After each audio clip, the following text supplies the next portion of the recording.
Simply stated, the role of the legislature is to make the law for the state. Depending on how you approach it, this can be a stunningly simple or frustratingly complex process. In actual practice, of course, the lawmaking process falls somewhere between these two extremes of description. And one of the difficulties with discussing a subject such as how a bill becomes a law is that there is no strict, unvarying path that every bill must follow. The lawmaking process, Kenneth Coghill has reminded us, is a symbiotic process with the various forces pulling and tugging and yanking in every direction. And the pulling and tugging and yanking is never quite the same for any two bills. So if we would know what the lawmaking process is all about, how a bill becomes a law, it's necessary to break down this process into its various elements and look at them closely. So tonight we will be doing just this. And as we discuss the subject of how a bill becomes a law, what the lawmaking process is all about, we will have with us once again the longtime parliamentarian of the House of Delegates, the Honorable Oshel C. Parsons, and with us also the Honorable John E. Kerrigan, counsel to the governor, state senator for 22 years from the 2nd Senatorial District, and for 14 of those years the highly respected minority leader of the state Senate. I'm tempted to ask the question, how does a bill become a law, and then get up and walk away, securing the knowledge that you two could discuss that for 30 minutes and still just begin. Well, just tell them if Parsons don't suit Parsons, he just rearranges it after they passed it to put the proper language in. And we fix it up before it goes in code. How does a member introduce a bill to the House? Is there any magic to it? Well, ordinarily, we'd have to talk somewhat about the origin of a bill. Some constituent on the street corner or barber shop or someplace may suggest to one of his delegates or senators some idea he has for a bill. Well, the senator wants to please him or the delegate, and he comes in and gets a bill prepared for that. Or an organization may have some project. Or there may be some administration thing like the governor advocates or something, or particularly thinking of organizations like the West Virginia Education Association. They always have a program and they'll get various delegates to introduce them. Well, that's its origins, or some of them. Then, to get that bill prepared, the man may do it himself, or anymore, since we've established the Office of Legislative Services, most of that's done down there. Then both houses have the same rule. On the introduction of a bill, it is filed at least as early as 12 o'clock the day prior to it being introduced from the floor. Filed where? In the clerk's office, because it's usually referred to as the hopper rule. It must be in the hopper. By 12 o'clock on the day preceding the day it will be introduced on the floor. Then it is introduced when that order of business is reached and referred to the appropriate committee. Since all bills have to be ultimately considered by both houses of the legislature, why is a committee so important? What's its function? What does it do? Well, of course, I would say that first, you do not have to have all bills considered by the House. There's a lot of bills introduced, as you appreciate, that are never reported out to the legislature. I think the importance, however, of a committee is that with 100 members in the House and 30-some in the Senate, it isn't possible for every member to go over every bill that's introduced in detail. The committees, particularly the Finance and Judiciary Committee, which I would call the major committees, get the majority of these bills. Those committees are composed of people who've had experience in the legislature and who are familiar with the drafting of laws and what the effect of them is, and they normally scrutinize all these bills very closely. And over the years, a great many of them have become experts in financial problems, or the lawyers on judiciary are familiar with the code and how things work, so that truthfully the committees serve a very important purpose. Of course, they have a lot of hearings, both the Judiciary and the Finance Committee particularly, but the other committees have numerous hearings on particularly important bills. And from that and from their expertise, they're able to put out a bill which meets certain problems that the originator or the people sponsoring it maybe didn't anticipate. And I'd say generally, over the years that I was in the legislature, that when a committee reports a bill out, it's normally adopted with very few changes because the other members have confidence that the members of the committee have given it this close scrutiny and have considered all the aspects of it. So I think the committee serves a very important function. What do they do with it in the committee? Do they sit down and discuss every bill? Do they subcommittee, broke down subcommittees? They may, it varies from year to year and from the House and the Senate. Of course, in the House, as Mr. Parsons can tell you, there are so many members. Their committees, I think Finance and Judiciary have 25 members. It's not quite that large in the Senate, but I can speak more of the Senate than the House. In the Senate, every member is on either the Finance or the Judiciary Committee, so that between those two groups, they've covered the whole membership of the legislature. And by virtue of that, they know, at least half the members know what a particular bill is about because they served in committee. They go over them very minutely. Most of these important committees have what they call a clerk who's expert in bill drafting and going over the bill and see how it fits into the rest of the law. He points out mostly technical problems, but the members themselves go over these bills. They set up an agenda. They go over these bills, and every member has a right to offer amendments or do whatever he wants. And if there's something of interest to a particular organization, I can think of, well, as Mr. Parsons mentioned, education bills or unemployment or workmen, some of these that are important pieces of legislation. You have the pros and cons represented by people who appear before the committee. So they do a good deal of useful work, in my opinion. In the House, you don't have every member serving on one of those two committees, and because of the larger membership. But there are 25 members of the House on each of those two committees. Are some of them on both? No. And you've got a pretty wide, half of your membership are on those two committees. Can a bill avoid being referred to committee and still be adopted, or must it be referred? Well, under our rules, they require that all bills introduced shall be referred to committee. Now, we may have a request for unanimous consent to dispense with committee reference. Well, unless that is something that's pretty well agreed to, or some local thing or something, you won't get unanimous consent. Is that ever done? Yes, that is done occasionally with, it's not often, but like the appropriation for Buffalo Creek a year ago, that was done with that.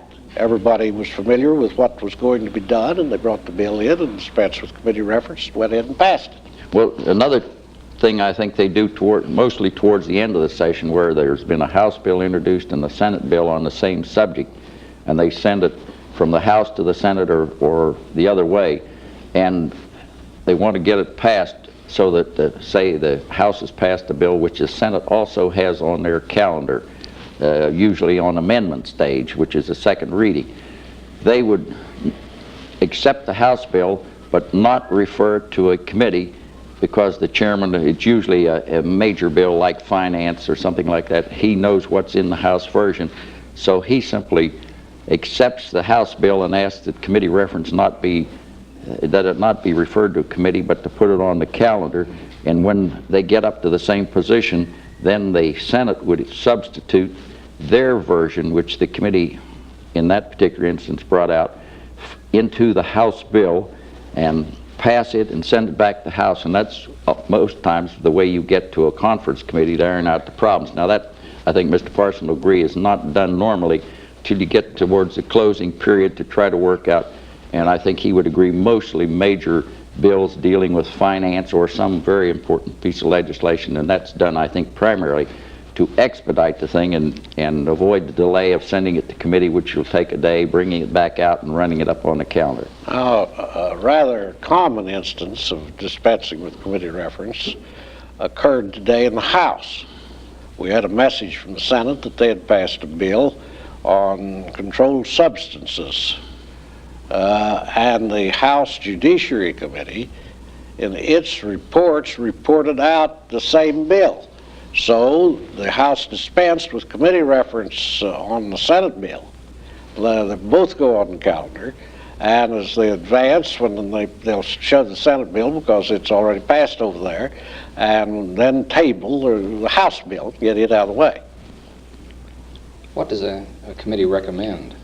regarded, or what may they recommend? Well, committees' reports to the Senate or to the House, as the case may be, take generally 3 or 4 forms. They'll report a bill without amendment, with the recommendation that it do pass. They'll report a bill with amendment, with the recommendation that it do pass. And occasionally they'll report a bill back without recommendation. Then, of course, there's another form that a report may take, and that is that they report a committee substitute for some particular bill. Now, that occurs where a bill that's before them has been so torn up by amendment and whatnot that it would take forever to try to amend it on the floor, and they just make it a new bill. Judge, what if a very powerful politician from your county approached you and said, I want you to introduce this bill, and you introduced it, but you really weren't in favor of it? What would you do? Well, that doesn't happen too often, but every once in a while you'll notice a bill that's introduced by somebody by request. Well, I said, that's you shot the bill dead as soon as you put it in, because that indicates, particularly to the older members, that you did this under duress, that you're not in favor of the bill. And I'd say, I don't remember of a bill that was introduced by request that ever got out of committee, let alone voted on. Now, Judge Parson may think differently, but I think he'll agree that that's the way to kill them before they get introduced. I agree 100%. It's not done very often, but once in a while some member will feel that he has to do this, and he wants everybody to know that he certainly isn't in favor of the contents of the bill, so he does that. Can you introduce a bill any day of the session? No, you're cut off, and I think the rule is still the same. You can't introduce them after the 50th day. Now, I shouldn't tell all the tricks, but if you've been here long enough, you learn various ways to get around that, one of which is to pick up a bill that's already been introduced, pick up the bill number. And if you have a favorable committee, you could take this bill number, strike out everything that's in there, and substitute your particular thoughts or bill that you want introduced, and hopefully get it out of committee and get it voted on. There's nothing magic about that, although you have to have a lot of cooperation from the other members to do it. Once in a while that is done, where particularly where a subject arises that is of great importance after the cutoff date. A Buffalo Creek flood, for example. Now you can also, I think, if you get all the body to agree, you can introduce them by a resolution after that date, but that's not very often done unless it is a real striking emergency. You can get a resolution adopted by both houses to permit you to introduce a bill on a subject, and they did that more when we had the short 30-day restrictive session, which was locked into whatever the governor put in his call. Now that we have the 60 days every year, I don't anticipate that you would have too many resolutions permitting you to introduce a bill. You agree with that?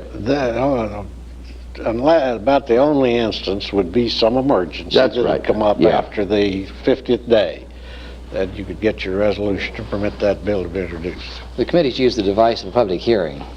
Does that really do much more than allow representatives of the various interests to blow off steam? Oh, I think that hearings in a lot of instances are very valuable. You get on bills like workman's compensation and things of that kind that are rather technical, and you'll get people coming in that are fully informed, thoroughly informed, and they'll point out things that probably you wouldn't otherwise get. Now, I don't think the idea of just hearing to let somebody representing some interest blow off is too important. That doesn't happen in the hearings that I've experienced. Usually when somebody goes to trouble to ask for a hearing and come in for it, they have something to present. Well, I agree with what Mr. Parsons said in part. I think a committee hearing conducted by the committee on these technical things, such as he pointed out, where particularly every 2 years you have some new members of these committees who haven't the background that the older members have.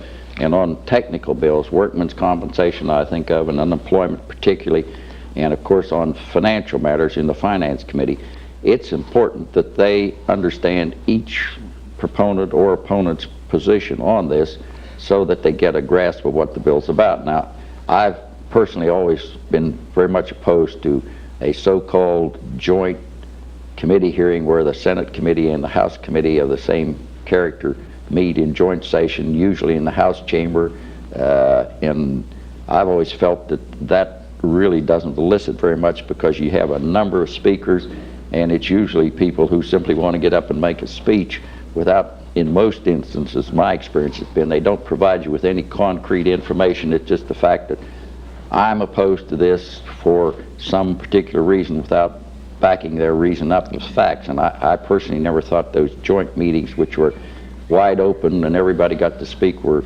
constructive. I think a committee meeting with people who really have some knowledge and some expertise is most helpful. So I would say that sometimes I think they're good and sometimes I think they're not so good. Bills like, controversial bills like liquor by the drink and that sort of thing, do they have joint hearings on those?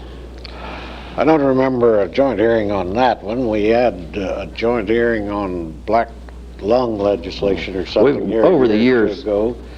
As you appreciate, over some 20 or 30 years, there have been a lot of issues which everybody's forgotten now, which at that particular time were red hot. I think, for example, the first year I was in the Senate was the year they were in the process of establishing the West Virginia University Medical School. And there was a great controversy and all kind of hearings and lobbying on A, how you would finance it, and B, where the school should be located. And of course, there were at least two areas of the state which were very much interested in having this school located. Of course, Morgantown was one, and there's several places in southern West Virginia. And there was a great pull and tug on all the legislators for that. I remember we had what they referred to as the fire boss bill, which I won't go into, but it was a bill dealing with the coal operation and the unions. And there was a great deal of lobbying. I expect I've never seen as many people in the legislature since as attended the hearings and everything on that. But I say a lot of these things that were very controversial 20 years ago have just faded into the distance. So you can't say that they're not important, but... Sure. Does either house ever meet as a committee of the whole? Oh, yes. I'm not too familiar with how frequently the Senate does so, but the House usually has 2 or 3 meetings during the session. What's the device used for?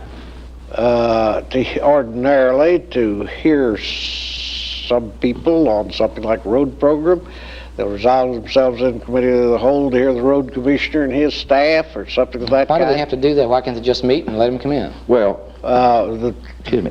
What I was getting at, I think to clarify, the Senate probably doesn't meet as committee of the whole as often as the House, but I think the reason is that because of the smaller number of people, and I should explain that in the Senate at least, even though you're not on a particular committee, if you have an interest in a bill, at any time the members of the legislature, the Senate for example, are privileged to go into the meeting of a committee which they're not on. Is that true in the House too? Yes. But the problem in the House is you no doubt know, is the fact that you have 100 members and it isn't feasible to have them come into a committee room. The only place that is available for a committee of the whole, such as we're talking about, would be out in the House chamber. Your question as to why not just invite them in and speak to the body, we do not permit that, outsiders, when either house is in session. The only person that addresses a joint assembly as such is the governor. And for instance, if Governor Rockefeller was coming here the other day, we were recessing each house for a joint meeting. They were not in the joint assembly as the legislature. And the Congress does that. I think it even did it with Winston Churchill when he addressed the Congress. It wasn't a joint session like a formal thing like they have for the president to address them. Are bills very often killed, in effect, by attaching a non-germane amendment to them? Well, I don't think it's particularly non-germane, but I'd say you can attach amendments to bills which you can claim at least are germane to the main bill, but which put into or take out of something. Yeah, I've always had a reputation of killing what the bar would commonly refer to as a diploma privilege bill for West Virginia law students. And I remember several years ago when the law school and everybody except myself, I guess, was in favor of repealing this. and they were lobbying me and saying what a great benefit this was to the young lawyers. And so they had a grandfather clause which made it inapplicable to the present students in law school. So I decided the way to kill that was to say, well, if it is so good, let's make it effective at once rather than let the present students stay in there. Well, that didn't go over very big, and everybody reversed their field because, and that's what they commonly say in the legislature, you just loved it to death. You amended it then? To make it effective at once rather than wait 3 years. And I say they do that with a lot of bills, either by offering, well, sometimes they get carried away and offer what are real humorous amendments to bills, so that by the time they get them all adopted, the bill means nothing. What's the most powerful committee in either house? Both houses? Well, Ocean and I may not agree on this. We may not agree. Of course, we would probably agree that the Finance and Judiciary Committees of the two houses are very powerful committees as far as considering and recommending legislation is concerned. Now, the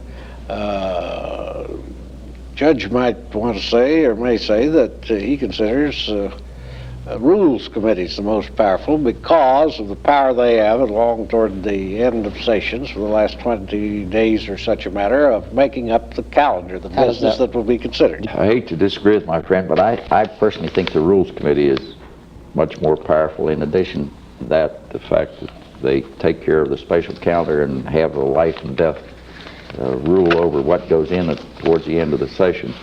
But they are, as you know, composed of the presiding officers, the chairman of the important committees, and the older members representing the minority, and they perform housekeeping duties and have other powers which are generally not recognized. What do you mean they control the calendars? Well, towards the end of the session, in order to regulate the flow of legislation so you don't have 100 bills one day and 2 the next, the Rules Committee sets up what we call a special calendar. Now that's approved in each house by a resolution adopted by that body, and they set a date towards the end of the session after which only those bills which the Rules Committee approves get put on what they call a special calendar. And that special calendar is the one that they really vote on. And once they get to the end of the special calendar, with a very, very rare exception, then they adjourn. Now once, and I think Mr. Parsons will recall, once or twice in my time at least, they have started to read the regular calendar, but that's a very rare instance. And so if I'm watching a bill toward the end of the session and it's on the regular calendar, it's not going to go anywhere unless it gets on the special calendar. That's exactly right. And the Rules Committee controls that. The Rules Committee controls that, and bills may be on the special calendar today and back on the regular tomorrow. They switch them back and forth. And I say, while there's a lot of objection with newer members, experience has taught everybody that unless you control this towards the end of the session as to the bills that you vote on, it causes confusion, because both houses may be voting on the wrong kind of a bill. In other words, both vote on the same bill and pass it and send it over. There are all kind of technical problems you run into. So the special calendar, in my opinion, is a very necessary thing. And we've talked about how a member introduces a bill. What percentage of our bills in either house might have their genesis in the executive branch, be sent over by the governor? I wouldn't venture a very positive guess on that, but it's rather small. I'd say when you go to having 1,000 or 1,200 bills, if there's 10 or 15 or 20 of those that the governor suggests, that would be about a maximum. I agree with that. I think over the years that the program usually of the governor is contained in his State of the State message. Now once in a while if something comes up that he puts in later, but his particular bills, the administration bills, normally are a very minute part of the overall bills introduced. You have a lot of bills put in by departments, which are mostly corrective measures, but even... Those aren't considered the governor's Well, bill? even if you consider all of those, the departmental bills as well as the governor's individual program, I still say it's a very, very minute part of the total number of bills introduced. What percentage of the bills that are passed by both houses are vetoed by the governor? That again is comparatively small. We've had numbers of sessions in recent years where there wasn't a single veto. Just hurriedly checking a little before we came in here, I find that Governor Neely in 1943 vetoed 14 out of a total of 124 sent to him, and 6 of those were passed over his veto. In 1959, Governor Underwood vetoed 10 out of 209 passed. In 1970, out of 95 acts, Governor Moore vetoed 11. And in 1972, out of 144 acts, he vetoed 9 and approved 135. And as I say, those are the biggest numbers in recent years, and that's small. Some of those have been passed over veto. How's a bill passed over veto?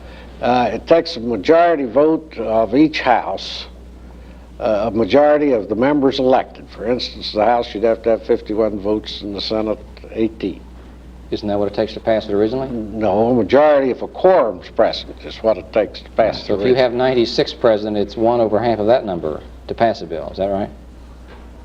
No, it's over a veto? No, normally. Normally passed. Yes, if you have 96, it's a majority of that. Yeah. But to override a veto, it has to be a majority of Elected. members Those elected. See, there are all kind of technical rules which vary from number elected to number present.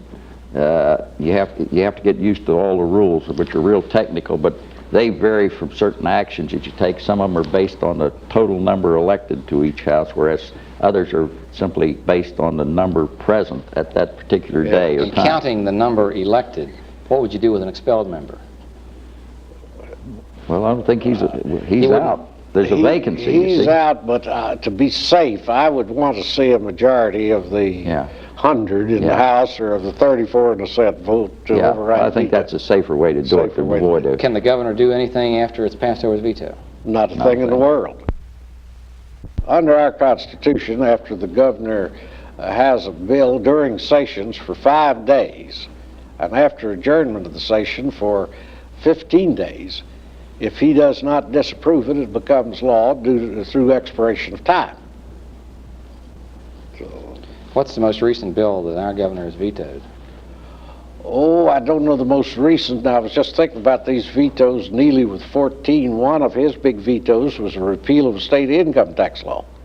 He vetoed that. He vetoed the repeal. It was promptly passed by a big vote over the veto again. Moore It was in known as the good old days, I think. Governor Moore in I guess in 70 vetoed a bill increasing the state income tax bill, and it was passed over his veto. Sad commentary on the times, maybe. Yes. Well, I thank you very much for being with us and giving us the benefit of your expertise and behind-the-scenes glimpse at how things really work in the legislature. Next week, we will zero in on 2 of the thornier issues facing the 61st legislature: the reinstatement of the death penalty and no-fault insurance. With us to discuss these issues will be the top lawyer in West Virginia, the Honorable Chauncey H. Browning, Jr., Attorney General of the state, and Charleston lawyer Thomas R. Goodwin, who studied law for a master's degree in law at the Harvard Law School under Professor Robert Keaton, one of the nation's leading proponents of no-fault insurance. So be with us then next week, won't you, as democracy's trumpet, the West Virginia legislature, zeroes in on 2 important issues. Good night.